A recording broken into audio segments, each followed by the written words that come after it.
मेरा नाम बताइए, हुए अपना परिचय दें। सर मैं अररिया बिहार का रहने वाला हूँ और मैंने गणित विषय में अपना स्नातक किया है। उसके बाद मैंने लोक प्रशासन में स्नातकोत्तर की उपाधि ली है। इसके बाद सर मैंने 60-62 का इंटरव्यू दिया था यूपीएससी में। और अभी वर्तमान में मैं सर एक सोशल मीडिया साइट चलाता हूँ जिसपे मेरे लगभग 1 लाख से अधिक फॉलोवर हैं और उसी के थ्रू मैं अपना day to day life manage करता हूँ सर, अर्निंग से। क्या बताया आपने सोशल मीडिया के बारे में, क्या बताया? सर मैं सोशल मीडिया पे सर मैं एक पेज रन करता हूँ जिसके थ्रू मैं सर जो अपने लाइफ के एक्सपेंसेस है वो मैनेज करता हूँ सर। किस प्लेटफॉर्म पे है? इंस्टाग्राम पे है सर। अच्छा बताइए, ये ऑडिट और अकाउंट ये दोनों का जो रिस्पॉन्सिबिलिटी है, अथॉरिटी कौन है? ऑडिट का सबसे बड़ा सर अथॉरिटी, प्राधिकरण अथॉरिटी सर कौन है? दिल्ली में स्थित है sir, Indian council of accounting and standard, ऐसे करके पूरा नाम है। मुझे सर एग्जैक्ट पूरा नाम पता नहीं है लेकिन इसी टाइप से नाम है सर। अच्छा अच्छा अच्छा। अच्छा बताइए, सीएजी का फुल फॉर्म बताइए। Controller and auditor general, auditor general. Controller का क्या काम होता है? ऑडिटर जनरल का क्या काम होता है? सॉरी सर, मुझे अभी ध्यान नहीं है। अच्छा अच्छा। अच्छा ये बताइए, राज्य में ऑडिट का जो एजेंसी है वह कौन मैनेज करती है? राज्य सरकार करती है या इंटीग्रेटेड है?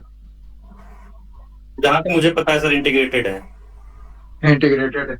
अगर राज्य में राष्ट्रपति शासन लगता है तो कौन कौन सा एजेंसी जिस पर यह लागू नहीं होगा? राज्य में 356 लगेगा तो कौन कौन सा एजेंसी उससे प्रभावित नहीं होगा? सर मैं मतलब एक आध सेकंड के लिए सोच सकता हूँ सर इस पे। सोचिए, बिल्कुल सोचिए।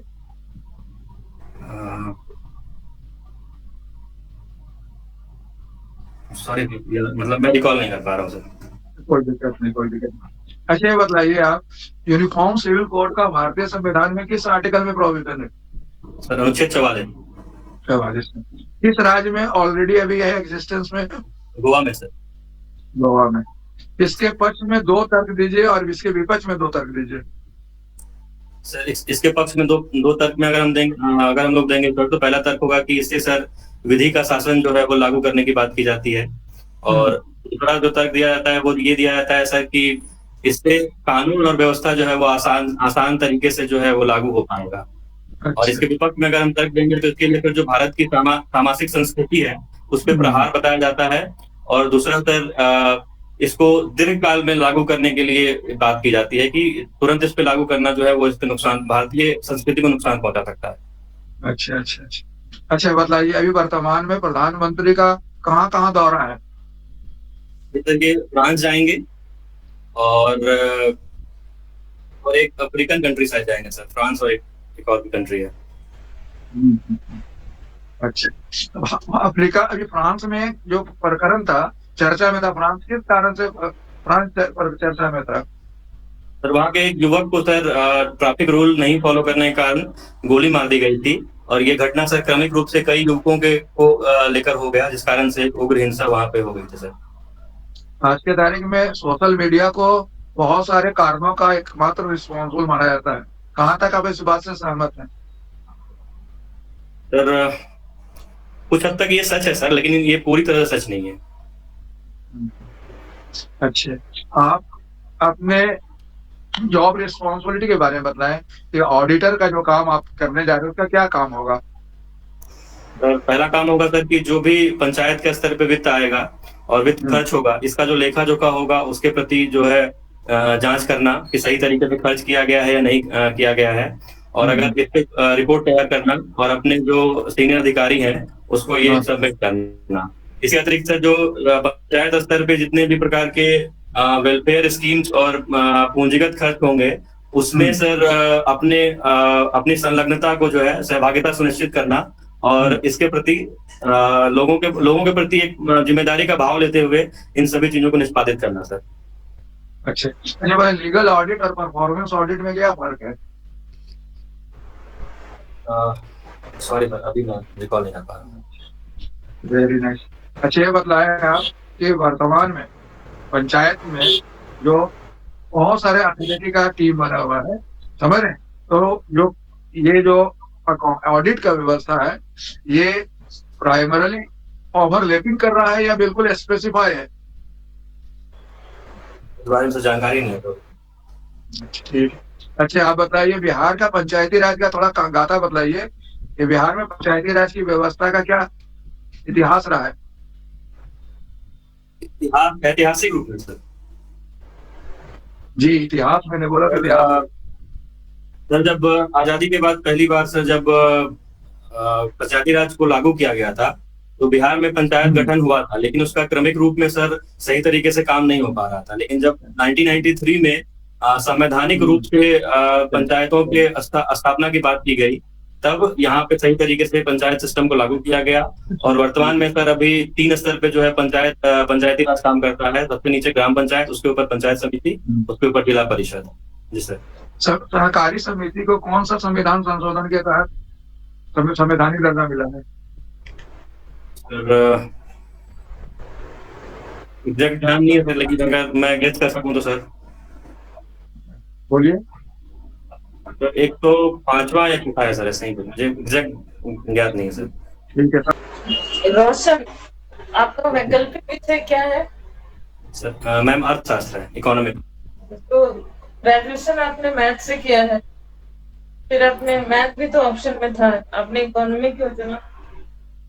सर मैम ग्रेजुएशन किए मेरे, मतलब 2011 में ही मैंने ग्रेजुएशन किया था। तो मैथ पढ़े हुए कई मतलब साल बीत गए, तो मुझे बहुत सारी चीजें याद नहीं है। दूसरी बात ये है कि इकोनॉमिक्स, चूंकि मैं सिविल सेवा की तैयारी करता रहा हूँ इस बीच में, तो इकोनॉमिक्स उसका सिलेबस का पार्ट था और बहुत सारी चीजें मेरे लिए जानी पहचानी थी, इसलिए मैं ज्यादा सहज था इकोनॉमिक्स में, इसलिए मैंने इसे चूज इसलिए किया। आपका इकोनॉमिक्स पे ज्यादा अच्छा पकड़ है।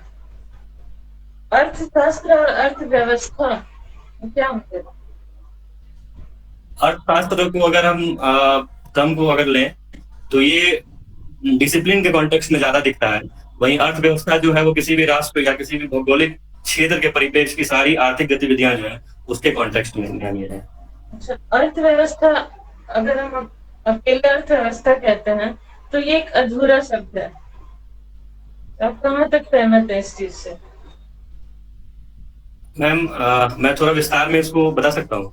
हाँ, बताएं। मैम किसी भी डिसिप्लिन को या किसी भी टर्म को जब डिफाइन किया जाता है, तो उसके कई सारे कॉन्टेक्स्ट होते हैं। जैसे कि डिसिप्लिन के कॉन्टेक्स्ट में उसको डिफाइन किया जाता है, उसको विज्ञान के रूप में डिफाइन किया जाता है, उसको बिहेवियरल उसके एस्पेक्ट्स में या जो व्यवहारगत चीजें होती है उसके एस्पेक्ट में डिफाइन किया जाता है, या फिर कला के संकाय के रूप में डिफाइन किया जाता है। तो अगर हम किसी भी एक रूप को पकड़ के अगर डिफाइन करेंगे किसी भी टर्म को, तो कहीं ना कहीं उसमें अधूरापन रह जाएगा। इसलिए एक समग्रता में और विभिन्न परिप्रेक्ष्यों में उसके डेफिनेशन चेंज होते रहते हैं, जिससे हमें वो अधूरा प्रतीत होता है। नहीं, आप समझ नहीं पाए। अर्थव्यवस्था क्या अकेले अपने आप में पूरा है? मैं समझ नहीं पा रहा हूँ सवाल, समझ रहा हूँ। अर्थव्यवस्था की अगर बात की जाए तो अर्थव्यवस्था सिर्फ अकेले यूज नहीं होता है, मेरा ये कहना है। क्या सही कहना है? हाँ मैम, बिल्कुल। कोई भी किसी भी प्रकार का व्यवस्था अपने आप में सिंगुलर हो ही नहीं सकता है, हमेशा उसके साथ में बहुत सारी व्यवस्थाओं को काम करना पड़ेगा। अच्छा, किसी भी देश की आर्थिक समृद्धि का सबसे बेस्ट मापदंड जो है वो क्या होता है? अभी मैम जो माना जाता है वो प्रति व्यक्ति आय के रूप में माना जाता है। पूंजी आबादी अर्थव्यवस्था क्या है? पूंजीवादी अर्थव्यवस्था को सामान्यतः इस रूप में परिभाषित किया जाता है कि जब उत्पादन के साधनों पे मार्केट से रन होती है उत्पादन के साधन और उत्पादन, तो उसको पूंजीगत अर्थव्यवस्था के रूप में डिफाइन किया जाता है। जब भी हम नेशनल इनकम की बात करते हैं तो हम दो टर्म यूज करते हैं, एक घरेलू उत्पाद और दूसरा राष्ट्रीय उत्पाद। क्या अंतर है दोनों में?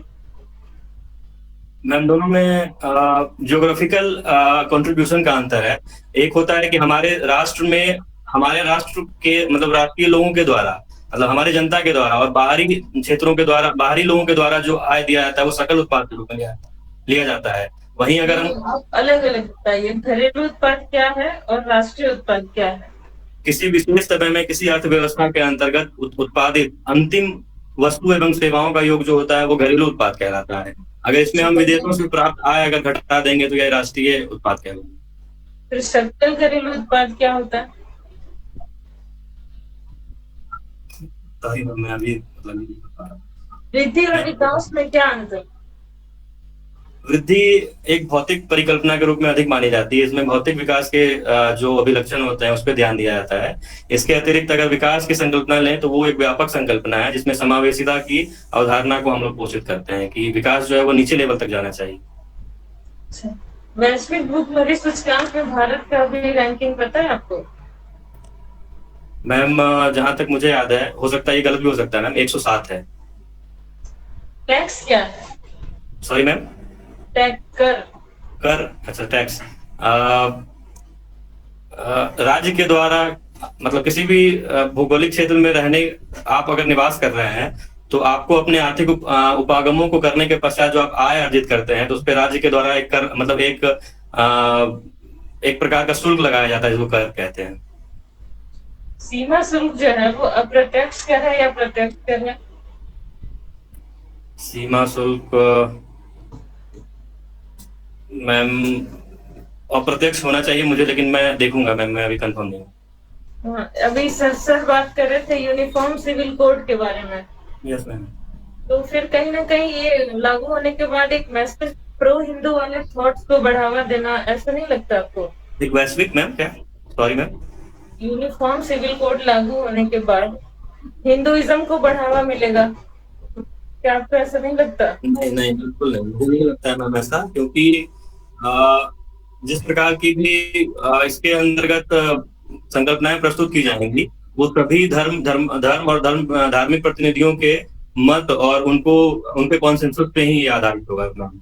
और अभी हम देखेंगे कि जो विधि आयोग है उन्होंने जो सुझाव मांगा है उसमें 40 लाख से अधिक सुझाव प्राप्त हुए हैं, तो कहीं ना कहीं ये बहुलता को प्रदर्शित करता है मैम। अभी आप उत्तर प्रदेश का खबर सुन रहे होंगे लगातार, ज्योति मौर्य एक एसडीएम के बारे में। यस।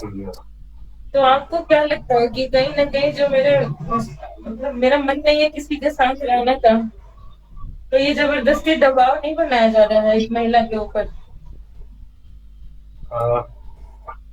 मैं इस चीज का समर्थक हूँ मैम कि प्रत्येक व्यक्ति को अपने निजी जीवन जीने का अधिकार है। तो ज्योति मौर्य के केस में भी यही है कि वो अपने निजी जीवन में जो भी कर रही है वो उनका स्व अधिकार है, लेकिन निश्चित रूप से जो समाज है, चूंकि वो एक पब्लिक रिप्रेजेंटेटिव या पब्लिक प्रतिनिधि है या पब्लिक लाइफ में वो रहती हैं, जिस कारण से ये अतिरिक्त दबाव क्रिएट हो गया है मैम। तो अगर हम एसडीएम बन जाते हैं और उसके बाद मेरे पति के साथ रहने की इच्छा नहीं है, तो क्या हम समाज के एक विशेष वर्ग का प्रतिनिधित्व करते हैं सिर्फ इसलिए हमको वो झेलना चाहिए? नहीं, बिल्कुल गलत है मैम, ये मैं इसके अगेंस्ट हूँ। तो फिर इतने लोग सरकार, क्योंकि मैम भारत जो है वो अभी भी कहीं ना कहीं एक मिश्रित समाज के रूप में दिखाई देता है, जिसमें आधुनिक और पुरातन दोनों प्रकार की विचारधाराएं रहती हैं। तो ये कहीं ना कहीं एक प्रकार की जो सामंती मानसिकता है, एक प्रकार की जो पुरातन और स्टीरियोटाइपिंग है महिलाओं की रोल के प्रति समाज में, उसकी मानसिकता को प्रदर्शित करता है मैम। रोशन जी, आप ये बताइए कि गंगा नदी बिहार से बहती है? जी सर। कितने जिलों से होकर बहती है? सर 12 जिलों से।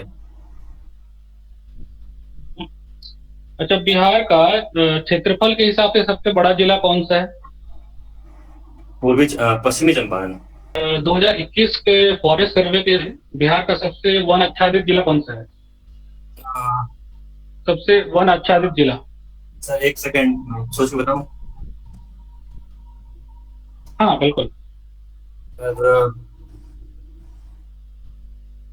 जहां तक मुझे याद आ रहा है सर कैमूर है सर। अच्छा, आपका जो गृह जिला है वो इतना बैकवर्ड क्यों माना जाता है? बैकवर्ड के क्या कारण है आपके जिले के? सर अररिया में रहते हुए मेरा जो अनुभव रहा है उसका पहला रीजन है सर बाढ़, और बाढ़ का मैनेजमेंट सही तरीके से नहीं हो पाता है, जिस कारण से एग्रीकल्चर प्रोड्यूस जो है वो बिल्कुल कम होता है।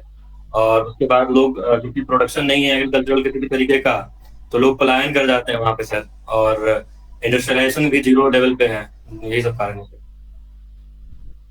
अच्छा, हाल के वर्षों में बिहार के कुछ चीजों को जीआई टैग मिला है, यस सुना है आपने इसके बारे में? जी सर। तो कुछ उदाहरण आप दे सकते हैं कुछ? सर मिथिला मखाना है, जर्दालू आम है, शाही लीची है, और मगही पान है। अच्छा, जैसा मैं देख पा रहा हूँ कि आपकी उम्र शादी के लायक हो गई है, शादी आपकी हो गई है या नहीं हुई है अभी तक? नहीं सर, अभी नहीं हुई है, एंगेजमेंट हो गया है सर।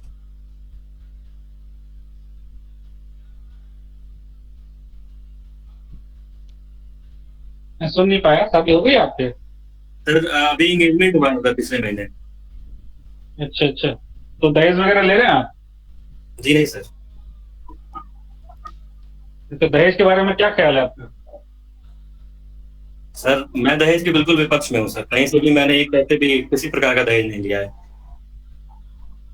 तो मान लीजिए आप दहेज के खिलाफ हैं, लेकिन मान लीजिए आपके होने वाले जो ससुर हैं, फादर इन लॉ, वो कहते हैं कि मैं एज ए गिफ्ट आपको दे रहा हूँ, कार दे रहा हूँ या ऑर्नामेंट ज्वेलरी दे रहा हूँ, तो क्या आप एक्सेप्ट करेंगे? सर वो तो दहेज नहीं है।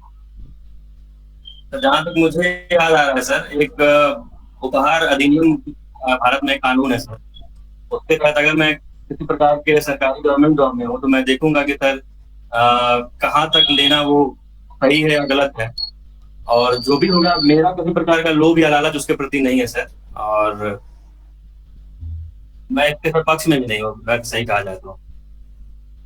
अच्छा, ठीक है। अच्छा ये बताइए कि आप सरकारी नौकरी में ही क्यों जाना चाहते हैं? कल तो कल्चर एमएनसीज का है, स्टार्टअप का है, आप टेक सेवी भी हैं, कि सरकारी नौकरी क्यों? इसका पहला कारण तो सर ये है कि मेरे पास किसी प्रकार का टेक्निकल डिग्री नहीं है। मैंने सिर्फ अपने अनुभव और अपने जो हॉबी कह सकते हैं इसे या इंटरेस्ट कह सकते हैं, उसके आधार पर मैंने सर ये शुरू किया था, ये सारा का सारा लॉकडाउन में। और सर दूसरी चीज ये है कि बिहार जैसे राज्य में रह करके और मैं वहां के लिए कोई विकासात्मक कार्य करूं तो वो मेरे लिए सौभाग्य की बात होगी। अच्छा, आप मैथ में आपका इंटरेस्ट भी रहा होगा, तभी आपने ग्रेजुएशन किए है ना? सर अनफॉर्चुनेटली सर शुरुआत में था, लेकिन ग्रेजुएशन में वो इंटरेस्ट बना नहीं रह पाया था। तो मैं एक्सपेक्ट करता हूँ आपको बेसिक चीजें बचपन की थोड़ी बहुत मैथ्स की याद होगी। यस सर, बिल्कुल। तो आप 17 का पहाड़ा सुना सकते हैं? हाँ सर, कोशिश करता हूँ मैं सर, मतलब मैं सुना दूँ। हाँ बिल्कुल सुनाइए। 17 17 दूना 34, 17 तिया 51, 17 चौके 68, 17 पचे 85, 17 छक्के 102, 17 सत्ते 119, 17 अट्ठे 136, 17 अट्ठे 17 अट्ठे सर 153, और 17 नमा 100, 17 नमा 153, 17 170। चलिए मेरा लास्ट प्रश्न है आपसे। मान लीजिए मैं आपके जिले में जाता हूँ घूमने के लिए, ठीक है, तो आप मुझे 5 कौन सी जगहों सजेस्ट करेंगे घूमने लायक? सर पहला तो सर हमारे यहाँ एक काली मंदिर है सर, जो बहुत फेमस है, वहाँ पे बाहर के लोग भी आते हैं कई सारे, वो होगा सर। दूसरा होगा सर जो वहाँ पे कुतियाल गांव में एक बायोडायवर्सिटी पार्क बना है सर, वो है। तीसरा सर हमारे घर के बगल में एक नदी बहती है, परमान नदी, उसमें डॉल्फिन दिख जाया करती हैं, वो देखने के लिए मैं दिखाने का प्रयास करूंगा। चौथा सर होगा हमारे यहाँ सर एक मदनेश्वर धाम है, मदनपुर जगह एक है, वहाँ पे मदनेश्वर धाम है, वहाँ घुमाने की बात मैं कर सकता हूँ। और सर पांचवा सर अभी रानीगंज में एक जू बन रहा है सर, तो ऐसा कोई मतलब सर्टेन लोकेशन अभी नहीं है सर, तो पांचवा मैं अभी तक तो ध्यान नहीं कर पा रहा हूँ। लेकिन रानीगंज में बन जाता है जू सर, तो मैं वो निश्चित दिखाने की मतलब बात करूंगा। रोशन जी हम लोग का नाम रोशन करेंगे, ऐसा लगता है। ठीक है, कॉन्फिडेंस लेवल ठीक है ना? नॉलेज तो बढ़ता घटते रहता है, इतना डाइवर्सिफाई क्षेत्र है ना? जैसे आप रोशन, भारत Yes, sir. में जो है सीएजी जो होता है, कॉम्प्ट्रोलर और ऑडिटर जनरल दोनों नाम से जाता है, लेकिन Yes, sir. कॉम्प्ट्रोलर के रूप में कोई काम नहीं करता है, वह केवल ऑडिटर जनरल के रूप में काम करता है। सर मुझे ध्यान आता है कि वो खत्म कर दिया गया था कंट्रोलर वाला रोल। मैंने कभी किया ही नहीं है, कॉम्प्ट्रोलर का काम कभी किया ही नहीं है, क्योंकि ब्रिटिश व्यवस्था से लिया गया है। ब्रिटेन में जो होता है ना, सीएजी प्री एंड पोस्ट दोनों कंट्रोल रखता है, लेकिन भारत में जो सीएजी है केवल पोस्ट कंट्रोल रखता है। तो अगर खर्च पहले कंट्रोल रखता है तो नियंत्रक कहलाएगा, और खर्च के बाद कंट्रोल करेगा तो परीक्षक कहलाएगा। ये बेसिक डिफरेंस समझे ना? और भारत में इंटीग्रेटेड ऑडिट अकाउंटिंग है, उसके अंदर सीएजी दोनों के लिए रिस्पॉन्सिबल है, लेकिन 1976 में केंद्र में अलग हो गया तो आपको पता होगा, लेकिन राज्य का लेखांकन हाँ, अभी भी सीएजी ही करता है। और जी जो आप बोल रहे थे दिल्ली में जो नया संस्था बना है अकाउंटिंग का, उसका नाम है कंट्रोलर जनरल ऑफ अकाउंट्स, वित्त मंत्रालय में, उससे के केंद्र स्तर पर लेखांकन की जिम्मेवारी है। ठीक है सर। और महादेव प्रसाद शर्मा भारत के लोक प्रशासन के जनक है, एमपी शर्मा। MP शर्मा, एफएलबी समिति की रिपोर्ट पर IIPA बना। जी सर, याद आ गया। हाँ। ठीक है, बढ़िया। संतोष, क्या है कि आपने शुरुआत में ही बोला कि हम इंस्टाग्राम के माध्यम से अर्निंग करते हैं और मैं पूरा टाइम वहाँ पे देता हूँ, ठीक ठाक है। तो इंस्टाग्राम के विषय में आप बहुत अच्छे से मथिएगा, क्योंकि आपको ये एक निचोड़ है कि जो पकड़ के इंटरव्यू वाले आपको नचाएंगे। हमने जो क्वेश्चन पूछा था कि इंस्टाग्राम को किसने बनाया था, उसको 2 लोग बनाए थे। उनका नाम था केविन सिस्ट्रोम और दूसरा था माइक काइगर। ये दोनों यूएसए के थे और दोनों ने 2010 में इंस्टाग्राम को बनाया था और 2010 में सैन फ्रांसिस्को में इसको लॉन्च किया था। फिर बाद में 2012 में मार्क जुकरबर्ग ने इसको अपने अंदर एक्वायर कर लिया और अभी जो फेसबुक में मेटा कंपनी जो आई है, अभी मेटा के अंतर्गत ये काम करता है। और दूसरा बात, हमने आपसे पूछा था कि दुनिया में सबसे ज़्यादा किनके इंस्टाग्राम फॉलोवर हैं, तो आपने एक चीज़ सही बताया कि वो फुटबॉलर है, लेकिन दूसरा जो बोला कि मेसी, वो मेसी गलत है, वो क्रिस्टियानो रोनाल्डो है। रोनाल्डो को है सर? अच्छा, हाँ सर, ये कंफ्यूजन हो गया, हो सकता है, बिल्कुल। और सेकंड में है मेसी और थर्ड में है सेलेना गोमेज। हाँ, क्या है कि इनका जो है रोनाल्डो का 595 मिलियन सब्सक्राइबर हैं, फॉलोवर हैं उनके, और इनके मेसी के 477 फॉलोवर ही, तो काफी अंतर है इनके बीच में, है ना। बाकी आपके पास में क्या है कि कॉन्फिडेंट बहुत बढ़िया है और इंटरव्यू में आप ये ड्रेस पहन के नहीं जाएंगे, उसमें आप सिंपल सा जो सिंपल ड्रेस होता है व्हाइट कलर का, आप उसको कैरी करेंगे। और आपका जो कॉलर ऐसे निकला हुआ है ना, देखिएगा इनका वो प्रिंस के भी कॉलर में ऐसे था, उसको हाँ अभी उसको क्या करना है, फोल्ड करके बिल्कुल आपको ऐसे लगभग 45 डिग्री के एंगल पे उसको कॉलर को रखना है, क्योंकि आपके कॉलर का बिखरा हुआ, कमीज जो खुला हुआ, वो हर चीज आपको वहाँ पे नोटिस करेंगे वो लोग। अभी क्या सर ये मेरे पास सर सूट है, 60% में सर इंटरव्यू दिए थे हम सर, और अभी 60वीं का भी मेंस हम लिखे हैं, तो सूट ही पहन के जाएंगे या फिर जो शर्ट पैंट नॉर्मल है वो पहन के जाए? नहीं, आपका थोड़ा हेल्दी हमको दिखाई दे रहे हैं, आप सूट ही कैरी करें तो बेहतर रहेगा, है ना। जी सर। कि अभी हमको जैसा लग रहा है कि आपका जो गला है ना, तो राइट साइड में ज्यादा मोल्ड है। हाँ, ठीक नहीं सर, वो कैमरा ठीक है आपका बस, लेकिन आपका जो गला है ना वो हल्का सा मोल्ड किया हुआ है, तो इसका मतलब होता है कि हम सुसुप्त अवस्था में है, क्या समझ रहे हैं। अब जवाब तो दे रहे हैं काफी बोल्डी बोर्ड वाले मेंबर को, काफी साउंड के साथ अच्छा जवाब दे रहे हैं, लेकिन ये ऐसा झुका हुआ होना वो आपकी किसी एक बुरी आदत को दर्शाता है कि आप उसको छोड़ना नहीं चाहते हैं, है ना। और कुछ प्रश्नों का जवाब भी अपने बहुत कुछ है कि जहाँ पे आप कंफ्यूज कर गए हैं, तो वो खैर सामान्य सी बातें हैं, वो अपना अप डाउन नॉलेज का होता रहता है। और बाकी मेरी तरफ से इतना ही है। बाकी आलोक सर हैं, ठाकुर सर हैं, वो भी कुछ उनका ही फीडबैक होगा। आलोक सर। हाँ, तो रोशन, मैं ये कह रहा था कि आपसे बातें करने पे मेच्योरिटी आपकी बातों में जो है झलकती है ना। और जैसा कि सर भी बता रहे थे, संतोष सर और मुक्ता, कि कॉन्फिडेंट हैं आप, तो मुझे लगता है कि आप एक अच्छे पोटेंशियल कैंडिडेट हैं इस पोस्ट के लिए। बाकी एक दो जगह माइनर फैक्ट्स पे थोड़ा बहुत काम कर लीजिएगा, जैसा कि संतोष सर ने आपको सजेशन दिया है, तो छोटी छोटी चीजें हैं। हाँ, एक जगह बस मैं आपको थोड़ा सा पिन पॉइंट करना चाह रहा था कि मैडम ने जैसे एक क्वेश्चन पूछा था कि टैक्स क्या है, तो आप शायद सुन नहीं पाए थे, तो आपने जो रिएक्शन जो दिया कि क्या मैडम, मतलब मैं पूछा मैडम ने कि टैक्स क्या है, तो आपने पूछा क्या मैडम, तो वो आप इंटरव्यू में ऐसे नहीं बोलते हैं ना क्या मैडम, घर पे बात नहीं कर रहे हैं ना, तो मतलब बोलना होता है please can you repeat madam please, है ना, ऐसे थोड़ा सा बस छोटी छोटी बातें हैं। अदरवाइज मुझे लगता है कि आप एक अच्छे कैंडिडेट हैं और आपके अच्छे चांसेस हैं। All the best. Thank you sir. तो बाकी सब लोगों ने तो बता ही दिया है, कॉन्फिडेंट हैं आप, ठीक है, मैच्योर हैं। बाकी सोशल मीडिया वाला जो है ना, उस पर अच्छा से आप काम कर लें, क्योंकि वहाँ आपको लेके जाएगा, ठीक है, हर समझ में। और ऑडिटर क्यों बनना चाहते हैं, इसमें भी थोड़ा सा उसका अच्छा आप आंसर तैयार करें, ठीक है। ठीक है सर, तो ठीक है, ठीक है, ऑल द बेस्ट।